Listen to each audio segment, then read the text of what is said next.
everybody, welcome back to another reaction video. My name is Paul. We're here with another OverSimplified. I love this channel, and this time we're moving on to Prohibition. No, that was like in the 30s, right? I just know from watching like maybe a couple of movies about Prohibition how they made alcohol illegal pretty much. It's just pretty much how it was, right? There wasn't really much more to that. Oh, I'm sure there's a lot more to that. I'm sure it's going to get into some pretty good detail here with pretty good amount of laughs. That's usually how it goes here. So let's check it out. Prohibition. Long time ago. I know that much. All right, let's get to it, guys. And yeah, please hit that like and subscribe, guys. It helped me out a lot if you could. And description down below. Good morning, honey. What's for breakfast? The usual. 2 caskets of rum, a mug of hard cider, and a full bottle of wine. Oh boy. Oh, I'm running late. I'll have to take it with me. Don't forget your lunch. It's a 6-pack of beer, a flask of whiskey, 6 shots of tequila, and as a special treat, a banana. Aw, gee whiz. I'm gonna be smashed today. Enjoy your day of operating. They're gonna tell me anyway. I was just thinking, why did they make it illegal? Let's find out. Sharp, dangerous farm equipment. I can't believe this is an acceptable way to live. God bless America. Okay, gotta go.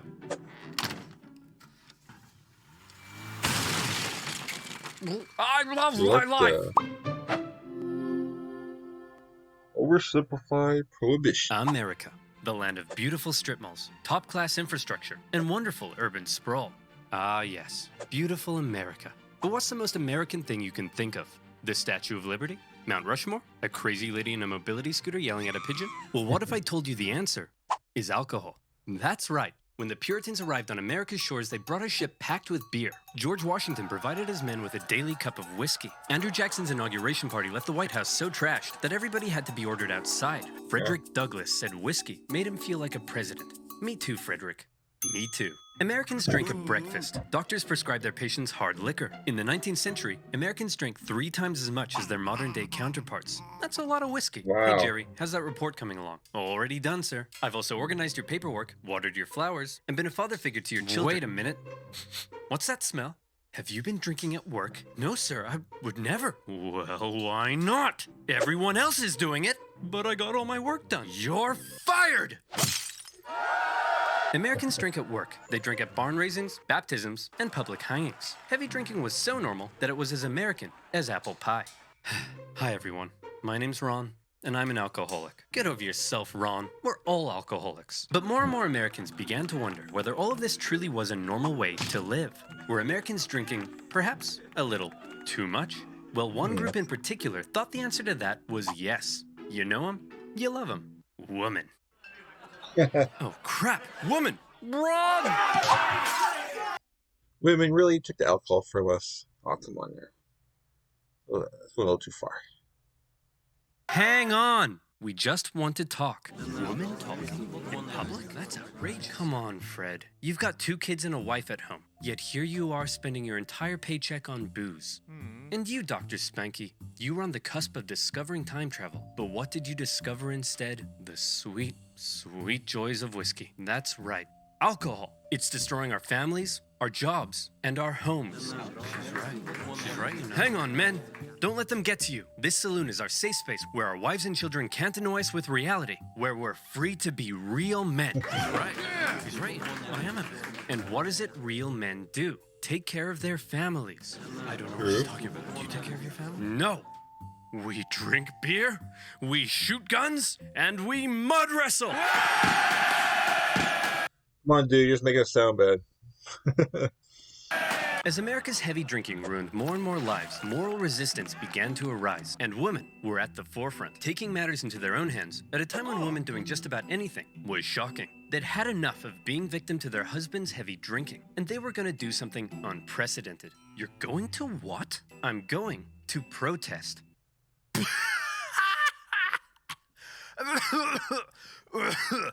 Oh, sweetie, women can't protest. Starting in Ohio before spreading nationwide, women began a crusade against alcohol. They marched through towns and cities, singing hymns, gathering outside saloons, and praying on their knees. Women praying was so terrifying that in some towns, schools were shut and business stagnated. On one occasion, firemen were called out to hose down the dangerous praying women. On another, the owner of a beer garden reportedly held a cannon outside and threatened to reduce the savage women to dust. Nevertheless, they persisted. They formed the WCTU in 1874. And they organized. They set up homes for inebriate women. They installed water fountains in public parks. They wrote textbooks for school children that contained some interesting claims about drinking alcohol. Here's little Timmy. What? Uh-oh. Looks like Timmy's gonna have his first drink. He's taking a small sip of whiskey, and Timmy has spontaneously combusted. The end. The woman's efforts weren't in vain. In small towns across America, drugstores agreed to stop fulfilling prescriptions for alcohol. Men committed themselves to giving up drink. Inspired by the woman's moral fervor, some saloon owners closed their doors. The Women's Crusade and other temperance movements were forcing people to reconsider alcohol's role in society, and more people began to side with the growing temperance movement. Many states had even begun enacting their own dry laws that restricted the sale and use of alcohol. One of them was Kansas, where alcohol had been outlawed since 1881. Despite this, many illegal saloons remained open, and authorities had done just about nothing to stop them. One woman, disgusted by what she saw, decided she would take the law into her own hands. And not just any woman, a terrifying, hatchet-wielding, sweet old lady named Carrie Nation. Armed with her trusty hatchet and a bag of what she called smashers, she traveled from town to town visiting saloons. But she wasn't there to get smashed. She was there to smash. The men could do nothing but cower as sweet little Carrie hulked out and tore the place to shreds. She went to Kiowa and smashy smashed. Wichita, smashy smash. Topeka, smashy Like, no law enforcement is gonna, like, stop her. Like, you know, you're on smashing stuff and threatening people, and that's okay, right? You can't have a beer, but you can go smash people or smash someone's stuff. Come on now. Come on, women, you're kind of... Okay. Come on, woman, you're kind of not helping your own cause there. smash. On a couple of occasions, she was arrested, but each time they were like, okay, Carrie, we're gonna let you go so long as you promise to be a good girl and not smash up any more saloons, okay? Screw you, pig! Yeah, I think she's gonna be all right. Smash, smash. Never mind. I guess law enforcement didn't come back. That was kind of bad timing on my part. Okay. Smash. Carrie's tactics shocked the other members of the Women's Christian Temperance Union, but she assured them, and this is a quote, "Ladies, you do not know how much joy you will have until you smash, smash, smash." Carrie became a household name, and she hoped her unusual tactics would spread across the country. But unfortunately, many of the women's movements eventually slowed down. Why? Well, because of this kind of thing. Thelma, I ripped my pants again. Ugh, well, you'll have to sew them yourself because I'm going out protesting. What? I don't know how to sew. What if I burn the house down and get eaten by alligators? What? Don't be stupid, Mitch. Look, I've got to go. Call me stupid? She's the one who's stupid.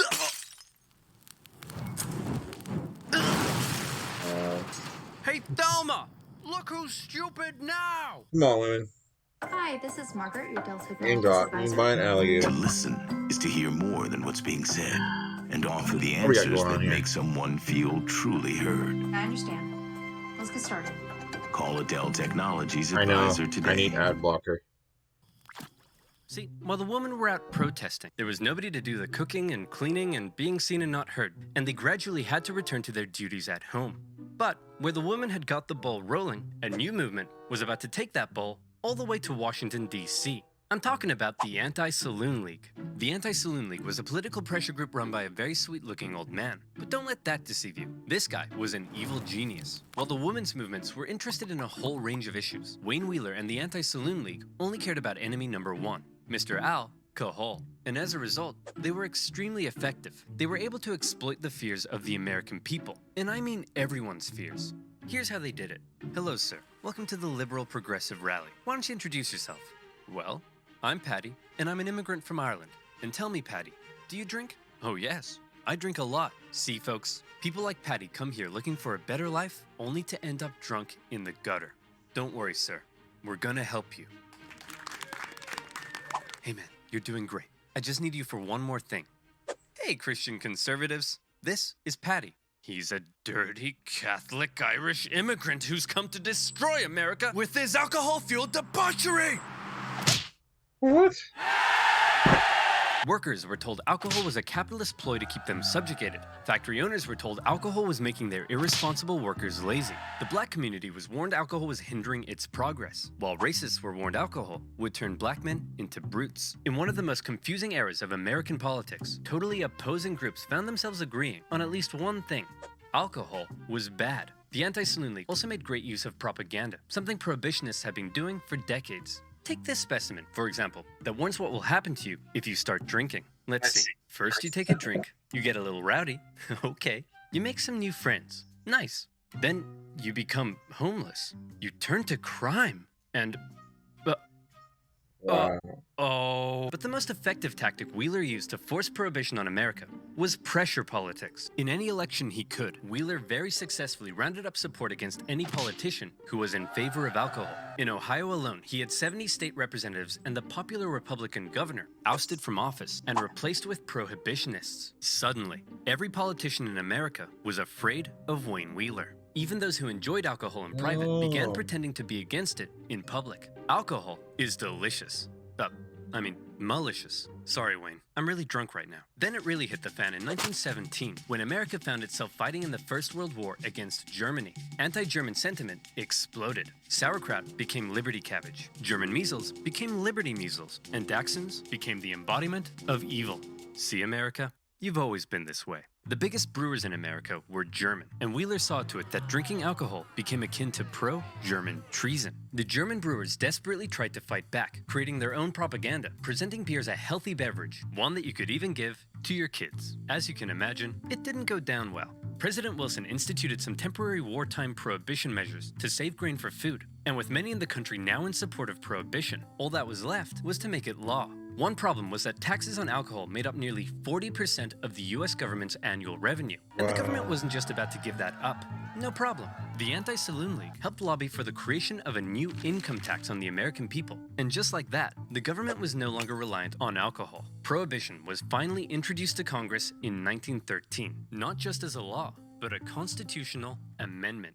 In 1917, as the House held their final vote on the Prohibition Amendment, Wheeler was watching from the gallery. You spineless cowards. I know half of you drink, yet here you are bowing down to Ned Flanders up there. Look at him, like he's some kind of Caesar. Ugh, don't be so dramatic. I obviously don't think I'm Caesar. Now release the lion. In the end, Prohibition passed the House easily, 282 votes to 128, and the states ratified the new amendment by 1919. America, a nation obsessed with liberty and freedom, had just voluntarily given up its private right to choose whether or not to drink alcohol. We did it, folks. We fixed everything. America will be perfect forever. But you just dissolved America's 5th largest industry and lost tens of thousands of jobs for us immigrants. No, you idiot. You don't get it. We helped you, idiot. Ugh, I could really go for a beer. Oh, no! Immediately after Prohibition went into effect, alcohol consumption in America decreased as Americans followed the law and tried not drinking. Man, if we're gonna be law-abiding good boys, we need something else to fill the dark, lonely void that delicious beer once did. Well, how about we crack open a nice cold can of water? Hell yeah! Toss it over. Nah, this isn't doing it for me. Let's try knitting. This isn't filling the dark void at all. And then they're going to go into they're going to sneak it in, and eventually there was too much crap going on. It's like, dang it, too much crap going on. We got to make it legal, right? Want to fly some kites? Ah, screw it. Let's go get some illegal beer. While it seemed like many Americans supported Prohibition, after the law went into effect, it seemed like just as many Americans intended to keep on drinking. But I didn't know that they've been trying to do this for a while. That before the World War I, that they were trying to make it illegal. I thought it was one of those things that, okay, we're trying to do this, and it happened within maybe a few months or something. But interesting, it's actually been going on for a while. And they would go on to find a variety of ways to break the new law. Here's a question for you. Do you like breaking the law? Well, shame on you. Or do you like saving money when you shop online? Then you should use Honey. Do you ever shop in store? Of course not. Then you'd have to talk to real-life people. Yuck. You'd rather shop online in the comfort and darkness of your mom's basement. Guilty. Not a shop in my mom's basement, but I work at Walmart and I still do majority of my shopping online, even buying online from Walmart. Just so much easier just have it delivered to your house. And better yet, you can save money when you shop online with Honey. Honey is a free browser extension that scours the internet for promo codes and automatically tests them when you're checking out. Look at me. I'm buying a Baby Yoda smartwatch to increase my chances of getting a girlfriend. And look, Cool. this Magic Dancing Coin Man has a promo code for me. Holy heckin' balls! I just saved $18.75. Watch out, ladies. And guess what? Those of you who've already installed my channel, so thank you. Now where were we?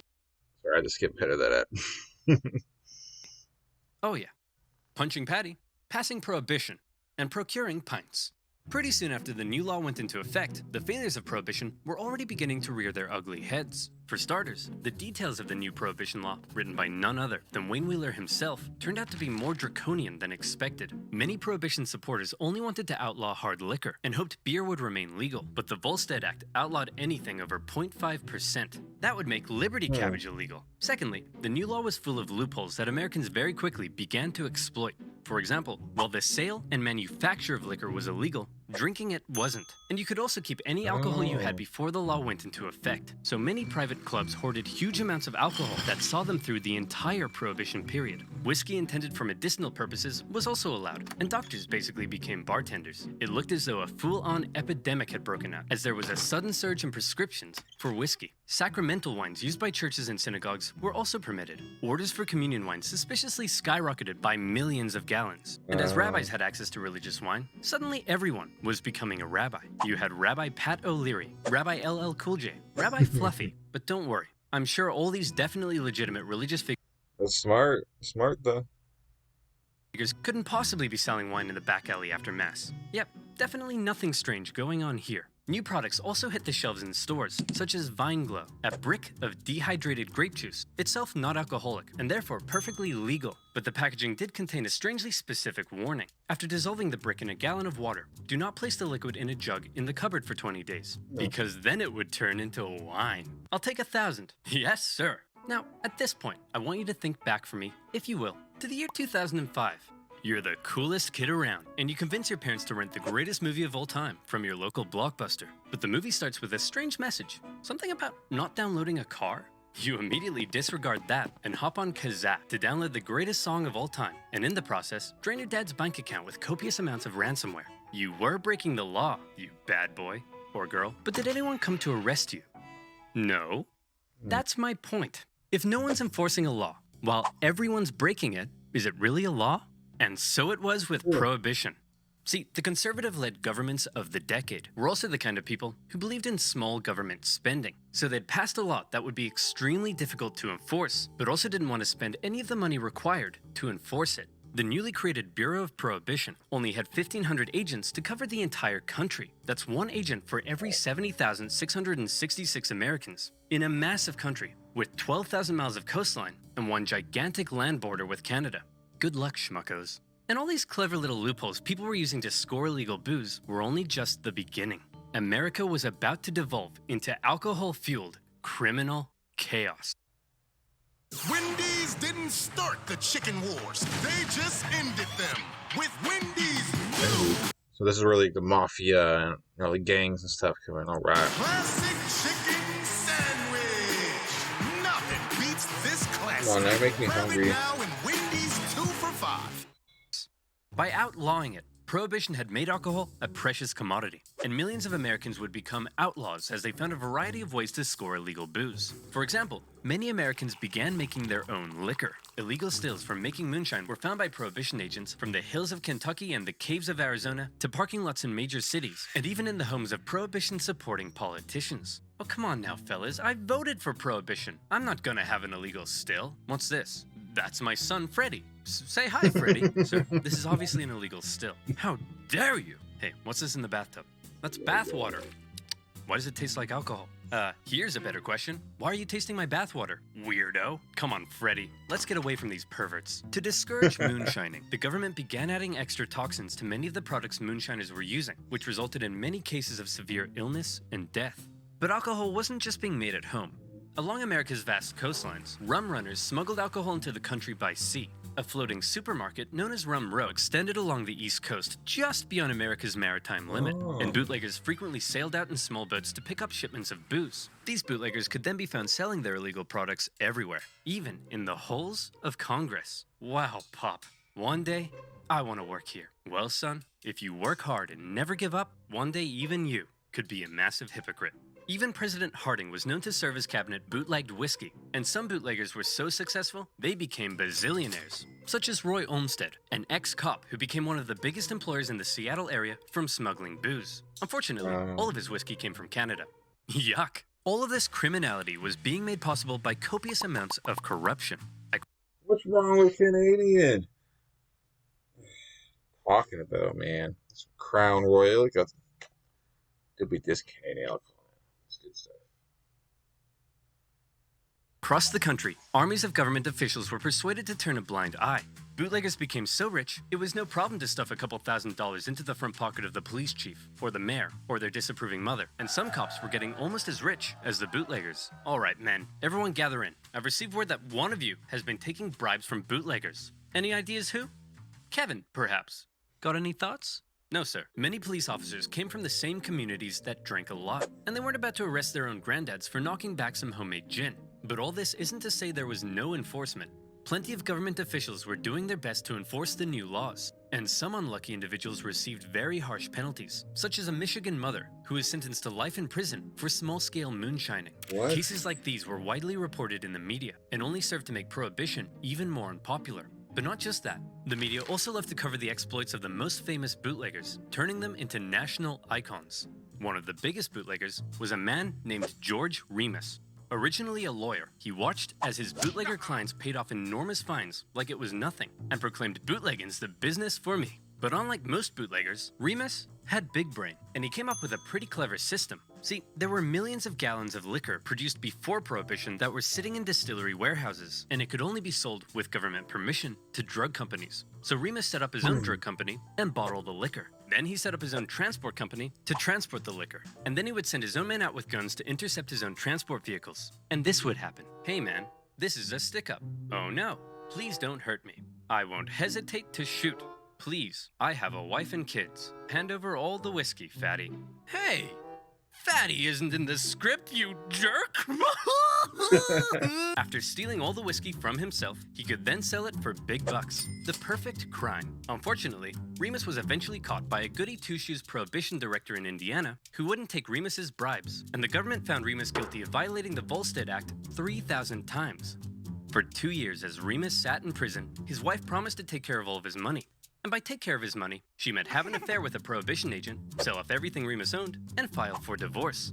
When Remus finally got out and found his big fancy mansion empty with his wife gone, he reportedly broke down in tears. A few months later, during their divorce trial, he spotted his wife in a car in Cincinnati. Remus hopped in a cab and asked the driver to run her off the road. The driver was like, okay. Then Remus got out of the cab and shot his wife dead. He immediately handed himself into the police. And his next trial, this time for murder, became a national sensation. Remus defended himself, claiming insanity, occasionally carrying out skillful questioning, occasionally crying in the corner. But the nation felt bad for him. His wife had screwed him over, and so when after just 19 minutes of deliberation, the jury returned and declared him not guilty, the court erupted. Wow. Dude was a hero because of that. Wow. Erupted into celebration. And just to remind you, this guy bluntly admitted to murdering his wife. The American justice system. Mwah. As alcohol poured into the nation, a lot of it was going to a new type of drinking establishment that had been booming in popularity. A secret drinking establishment. So secret that from the outside they often looked like ordinary shops or homes. So secret that you usually needed a password to get in. So secret that everybody knew about them. Speakeasies. And once you were in, the party went all night long. Scantily clad flappers, snake ladies, jazz. It was a roaring time to be alive. Some publications even posted reviews of these illegal clubs, and bribes galore kept the party going. It seemed like half the police officers and federal agents in cities like New York were receiving kickbacks from speakeasy owners. Hey! What the Kevin Costner is going on here? Officer O'Hannity, taking bribes? Why am I not surprised? Prohibition Director Simmons? For shame. Mom? What would Dad say? Ask him yourself. Dad would say, quit being such a wet blanket and let Daddy earn his tips. Anytime a speakeasy was shut down by authorities, it seemed like 3 more would just pop up elsewhere. And some neighborhoods were so full of them that one resident began hanging a sign to try to keep partygoers from constantly knocking on her door. It really seemed like the new laws regarding alcohol, in some places, were simply being ignored. And one Prohibition agent who traveled the country liked to see which city was the most defiant by timing how long it took for him to be offered a beer after he arrived. His winner? New Orleans, where a cab driver offered him a drink after just 35 seconds. Bravo! Many voices in Congress were already speaking out against Prohibition and its failures. To display how ridiculous the whole thing was, one Republican congressman gathered the media to all come and watch him drink a homemade beer. When he asked a passing police officer if he'd like to arrest him, the officer said no. Hey Wayne, is all this what you had in mind? I thought we were going to make the country better, but it almost seems like it's worse. What do you mean? Alcohol consumption is down. Well, that may be true in your small town world, but it says here drinking in some areas is up, as are arrests for public intoxication, drunk driving, and incidents of liver cirrhosis. The general chaos has turned America into a nation of criminals with no respect for the law, and all these attempts at enforcement are just costing the economy valuable money and eating up judicial time and resources. Release the lines. The social change and corruption that Wheeler and the Anti-Saloon League had been so eager to prevent, in the cities at least, was surging. See, when something's legal, you can usually regulate and control it, but make that thing illegal, and often anything, becomes fair game. Legal drinking age, gone. Mandatory closing hours for clubs and bars, gone. Other Yeah, that's so true. So just like, weed, why not? They're finally now in the States getting it all, legal everywhere. Obviously, like a lot of places, it's still not legal and still can go to jail for long periods of time. Eventually, that'll all change, but exactly, you can regulate it and control it. It's a lot easier if you make it legal and you have control over it. Plus, make a lot of money for your country with it legal. Yep. spoken sociocultural rules surrounding alcohol, gone, gone, gone. In speakeasies, different genders and ethnicities were beginning to mingle in a way they hadn't done before. The Roaring Twenties saw a monumental shift in culture, not least of all because now men and women could flirt in public without being damned for eternity. An outraged Wayne Wheeler did his best to make sure that anyone breaking the law was punished. He had even stricter legislation put in place in New York. But all this did was clog up the justice system with petty drinking violations, and judges began letting everyone off with light fines so the judges could get back to dealing with things that actually mattered. You know, things like murder. And there was plenty of murder, because if you shop on Amazon, you should use this tool. It's a browser extension that automatically compares... Nintendo Switches are awesome. Because bootleggers and moonshiners were one thing, but Prohibition had given another kind of criminal an opportunity to make a fortune. Mobsters and gangsters. Hey, Fat Tony, big news. Hey, Fat Joey, what's up? I just got word from Fat Louie here that the government's outlawing alcohol. You know what that means. That means we're gonna be rich. Quick, call Fat Pauline, let's go hijack a liquor truck now. All right. Hang on, let me tell my wife first. Hey, Fat Susan! No pizza for Fat Joey tonight, capiche? Stop calling me Fat Susan! Come on! Rival gangs began to battle in America's cities, raiding each other's transports, assassinating rivals, and trying to take control of their city's illicit booze trade. Every city had its top dog. Detroit had the Purple Gang. New England had Charles King Solomon. But no city was as infamous for gang violence and murder as Chicago. The city had multiple gang factions, and at first, they agreed to stay in their own neighborhoods. But the thing about criminals is that they're criminals, and the agreements inevitably broke down. One day, the leader of the Italian Southside gang was walking along the street when this happened.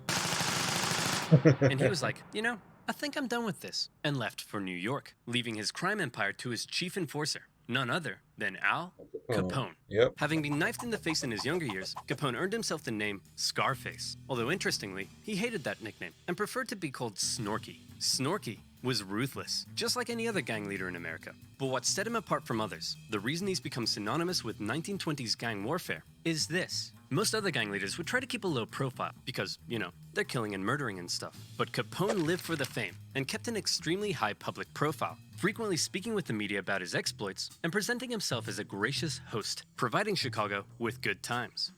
I never knew that about Al Capone. I knew he was the most famous gangster, but I didn't realize he enjoyed, the limelight and all that. But I guess that's why he's well known, because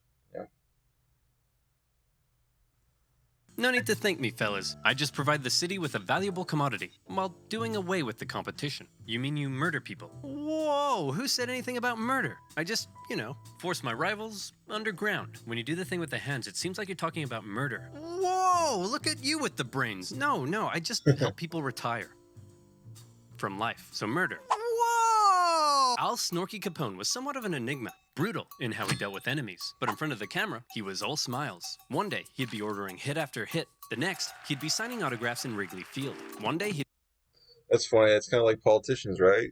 They're like, oh, yeah, I'm going to change it. We're going to change it, make this place a better place. I'm going to do this. And then they get in office and nothing changes. And then they make a bunch of side deals behind, like, everyone's back and put money in their own pocket. He'd be bludgeoning members of his own gang with a baseball bat for conspiring against him. The next, he'd be playing Santa at a nearby parochial school. And no murder could ever be traced back to him. Just like every other criminal, he stuffed the pockets of city officials with cold, hard cash. And any who did try to oppose him sometimes found themselves being thrown down the steps of City Hall in broad daylight.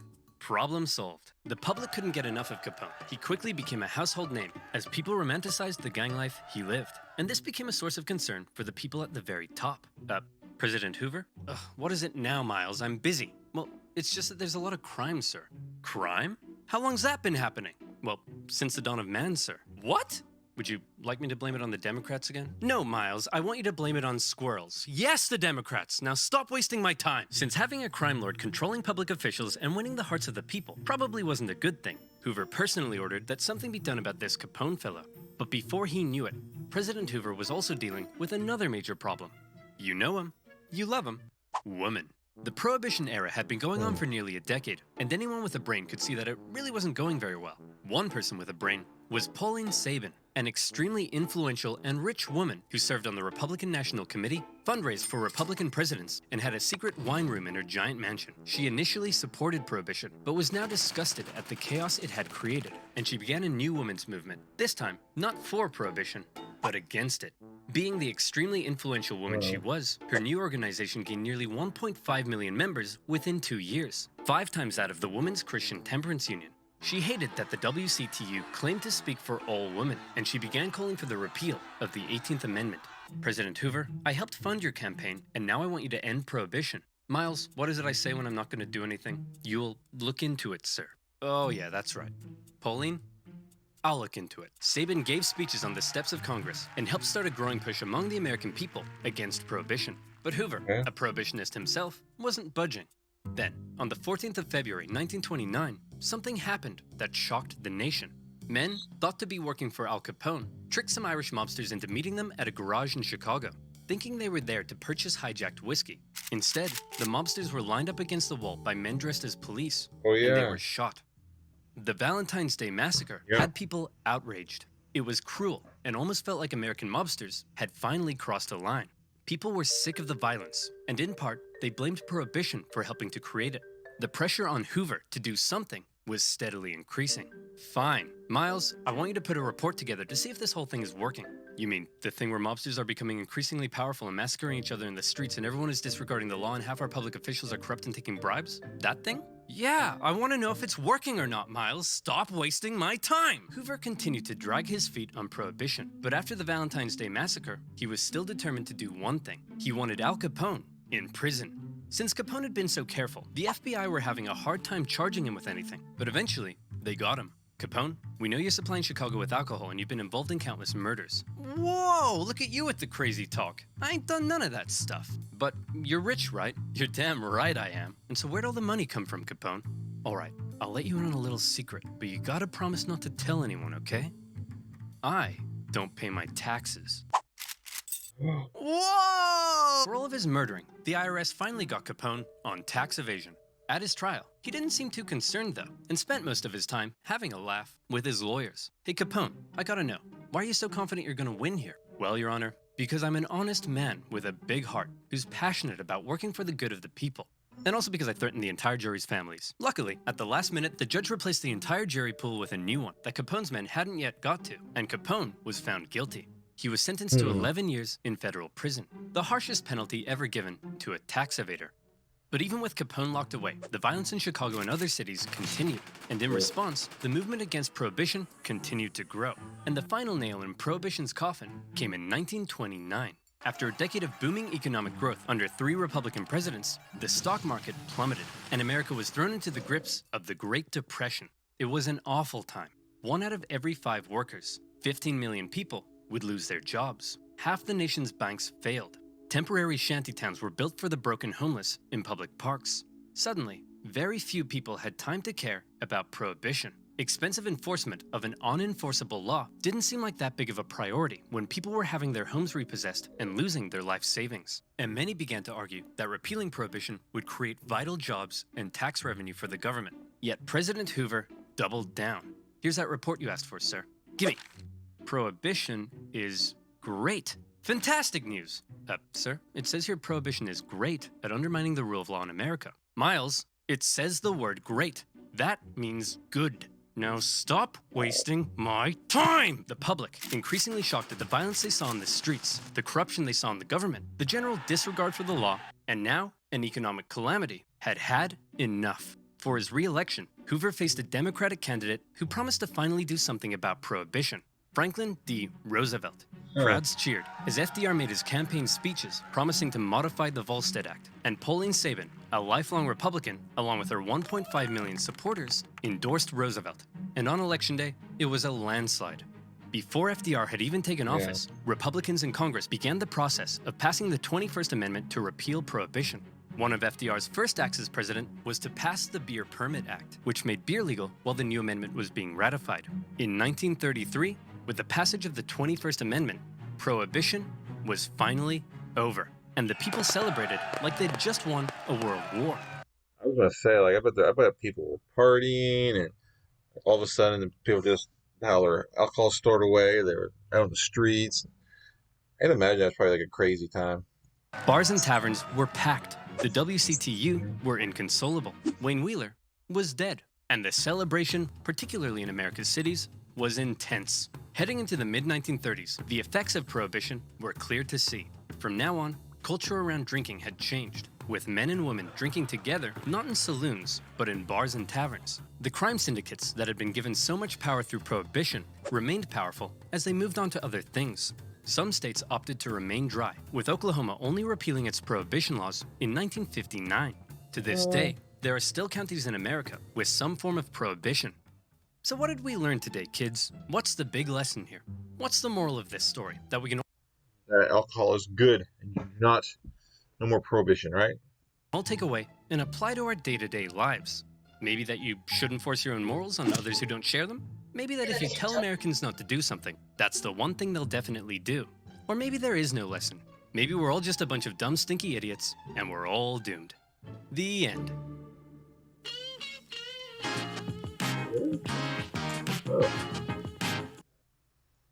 Like, drinking's not bad, just, drink responsibly, right? But, yeah, I definitely learned some stuff in that video. And, yeah, I mean, the whole, mob thing, I kind of already knew that, but I guess the way until it got started and how it took effect, I didn't know any of that stuff. And, yeah, it's interesting. That's cool. Good stuff, guys. I really enjoyed that video, and the comedy was just placed perfectly. It was kind of like spaced out. That was great. So, a lot of good information, got a lot of good comic relief, and awesome good stuff. So, guys, what do you guys think of this video? Play down in the comments, and please hit that like and subscribe, guys, and I'll catch you guys in future videos.